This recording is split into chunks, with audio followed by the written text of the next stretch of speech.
అధికారంలో ఉన్నటువంటి పార్టీ కార్యకర్తలు, కూటమి కార్యకర్తలు, ఈ 3 పార్టీల కూటమి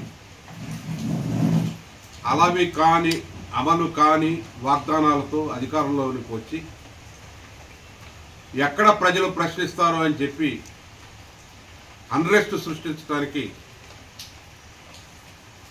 కూలగొట్టే విధానంతో పార్టీ ఆఫీసులు, వైఎస్ఆర్ పార్టీ ఆఫీసులు కూలగొట్టడం కానీ మొదలుపెట్టి హత్యా రాజకీయాలు, హత్యా యత్నాలు, భయభ్రాంతులు చేయటం, లా అండ్ ఆర్డర్ ప్రాబ్లం సృష్టించటం, ప్రశ్నించే గొంతులను నొక్కటం, ప్రజాస్వామ్యాన్ని అపహాస్యం చేసే విధంగా ఈ రాష్ట్ర ప్రభుత్వం వ్యవహరిస్తున్నటువంటి తీరు చాలా దుర్మార్గమైనటువంటి విషయం.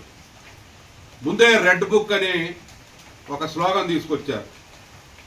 ఆ రెడ్ బుక్లో ఉన్నవన్నీ అమలు చేయడానికి ఇది ప్రజాస్వామ్య దేశం. ప్రజలు తిరుగుపడతారు, ప్రజలు చూస్తూ ఊరుకోరు. ఈరోజు చిత్తూరు జిల్లాలో ఒక సిట్టింగ్ ఎంపీ, ఒక మాజీ ఎంపీ ఇంటి మీద రోజంతా దాడి చేస్తున్నా, రాళ్లతోటి, మారణాయుధాలతో దాడి చేస్తున్నా. రెడ్డప్ప గారి ఇంటి మీద అక్కడ వాహనాలు మొత్తం కూడా ధ్వంసం చేసి, అక్కడ మిథున్ రెడ్డి గారి మీద, రెడ్డప్ప గారి మీద హత్యా ప్రయత్నం చేయడం అనేది చాలా దుర్మార్గమైన విషయం. మరి అదేవిధంగా ఈరోజు ఏదైతే రషీద్ హత్య ఉందో, రషీద్ హత్యని మనం అతి భయంకరంగా, పాశవికంగా, నడి రోడ్డు మీద, అతను అంతకుముందు పోలీసులు కంప్లైంట్ చేసినా నా మీద ఈ విధంగా దాడులు చేసేటటువంటి పరిస్థితి ఉంది, నాకు రక్షణ కావాలి అని చెప్పి విలపించినా కానీ కనీసం ఇక్కడ ఉన్నటువంటి పోలీసు వ్యవస్థ పట్టించుకోలేదు.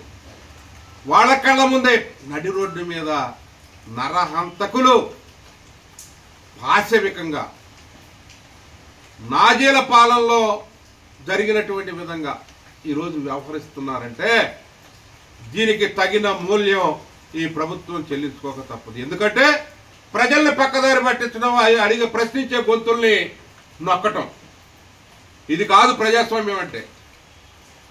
మళ్ళా అలవి కాని అమలు కాని వాగ్దానాలు మీరు చేశారు. మన రాష్ట్ర బడ్జెట్ ఎంతండి? మన రాష్ట్ర ఆదాయం ఎంతండి?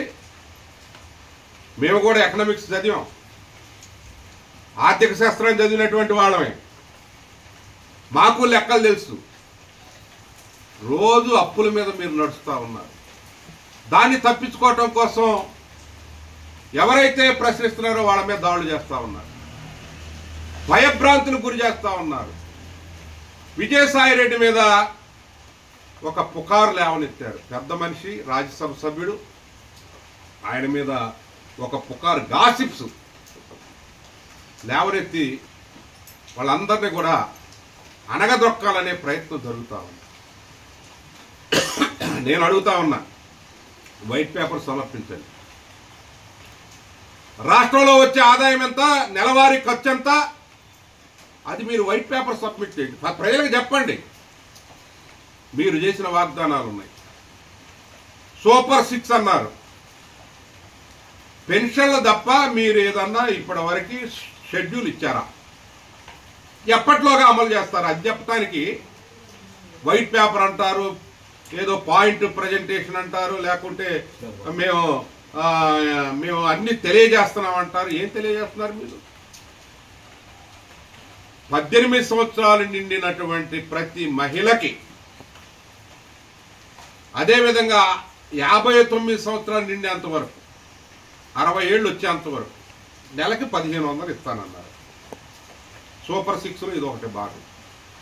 తర్వాత మీరు అదే విద్యా విధానంలో మేము పెనుమార్పులు తీసుకొస్తున్నాం, మీరు ఒక్కళ్ళకే ఇచ్చారు.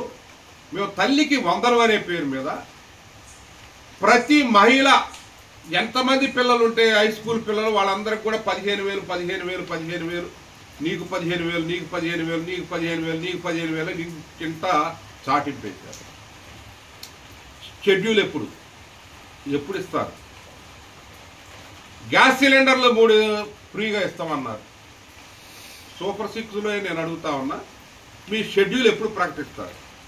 అసలు బడ్జెట్ ఎంత, దీనికి నిధులు ఏ విధంగా సమకూరుస్తారు?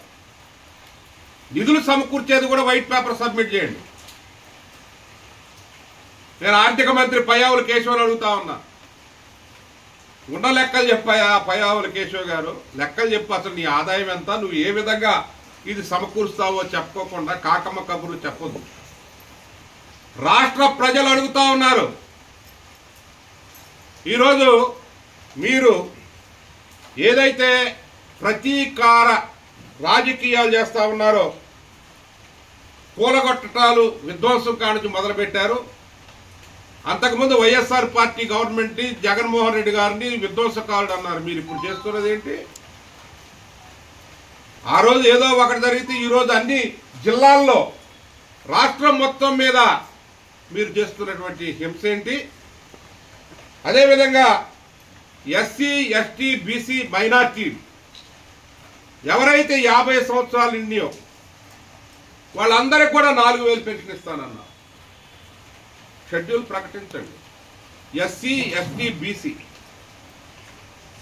అది మరి 1500 మహిళలు, 1500 రూపాయలు నెలల మహిళలకి దాదాపు మన రాష్ట్రంలో 1,70,00,000 మందికి పైగా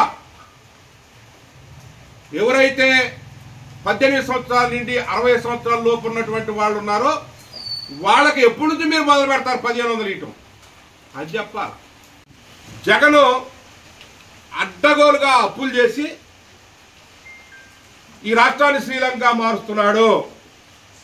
అయ్యో అయిపోయింది శ్రీలంక అన్నారు. మరి మీరు ఏ లంకగా మారుస్తారు? ఇథియోపియా లాగా మారుస్తారా?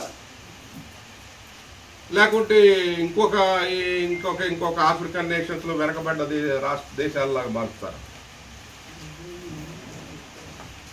ఎట్లా మారుస్తారు? ఏం చేస్తారు? ఎక్కడ నుంచి తెస్తారు? మీ సోర్స్ ఆఫ్ ఇన్కమ్ ఏంటి? రిజర్వ్ బ్యాంకు నామ్స్ ప్రకారం మీరు ఎంత అప్పు తేగలరు? జైకో నుంచి తెస్తున్నారా? వరల్డ్ బ్యాంక్ నుంచి తెస్తున్నారా? ఏషియా డెవలప్మెంట్ బ్యాంక్ నుంచి తెస్తున్నారా? దేని నుంచి మీకు ఎక్కడి నుంచి అప్పులు వస్తున్నాయి? ఎట్లా మన యొక్క రిజర్వ్ బ్యాంకు పరిమితులు ఎంత? ఈ చెప్పాలి ఆర్థిక మంత్రి కానీ లేకుంటే ముఖ్యమంత్రి చంద్రబాబు నాయుడు గారు బాగా అపార అనుభవజ్ఞుడు. ఈయనన్నీ కూడా చాలా బాగా చెప్తారు. వీళ్ళన్నీ కూడా ఆకాశంలో ఏదో నక్షత్రాలు చూసి చెప్పటం కాదు.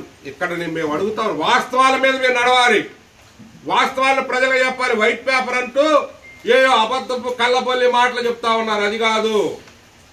మీ షెడ్యూల్ ఏది? సంక్షేమ షెడ్యూల్ విడుదల చేయండి. ఫలాని డేట్ నుంచి అమలు చేస్తాం, ఫలాని డేట్లో మేము ఇస్తాం. ఇదిగో రైతు, ఈ రైతుకు పెట్టుబడి ఇప్పుడు ఖరీఫ్ అయిపోతుంది, రబీలో ఇస్తాం, లేకుంటే ఇంకో చోట ఇస్తాం చెప్పాలి కదా. మీరు దాని గురించి మాట్లాడరేంటి?